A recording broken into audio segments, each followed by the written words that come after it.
இது தகவல் தமிழன் பத்திரிகையினுடைய பிரதான தலைப்புச் செய்தியாக தரப்பட்டிருக்கிறது. மோடி அனுர உடன்பாடு தேவை, ஐதேக தலைவர் ரணில் இந்தியாவில் அறிவிப்பு என்பதான செய்தியாக இது தரப்படுகிறது.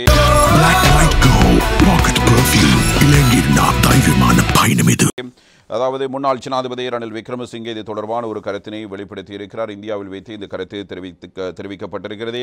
முன்னாள் அரசாங்கத்தின் போது இந்திய பிரதமர் நரேந்திர மோடிக்கும் தனக்கும் இடையில் மேற்கொள்ளப்பட்ட இணக்கப்பாடுகளை ஜனாதிபதி அனுர்குமார் திசாநாயக்க தலைமையிலான தற்போதைய அரசாங்கம் அவ்வாறே முன்னெடுத்துச் செல்ல வேண்டும் என்பதோடு அவற்றை அவ்வாறே நடைமுறைப்படுத்த வேண்டும் என்று முன்னாள் ஜனாதிபதியும் ஐக்கிய தேசிய கட்சியின் தலைவருமான ரணில் விக்ரமசிங்கே குறிப்பிட்டிருக்கிறார். இந்தியாவுக்கு விஜயம் செய்துள்ள ரணில் விக்ரமசிங்கே அங்கு இந்திய ஊடகங்களுக்கு கருத்து தெரிவிக்கும் போது இவ்வாறு குறிப்பிட்டிருக்கிறார்.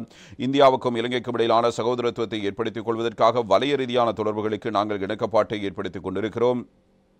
இந்திய பிரதமர் நரேந்திர மோடியும் நானும் இணைந்து கூட்டறிக்கைகளை வெளியிட்டிருந்தோம். அதனை தற்போது அறிவிக்கவும் நடவடிக்கை எடுக்கப்பட்டிருக்கிறது.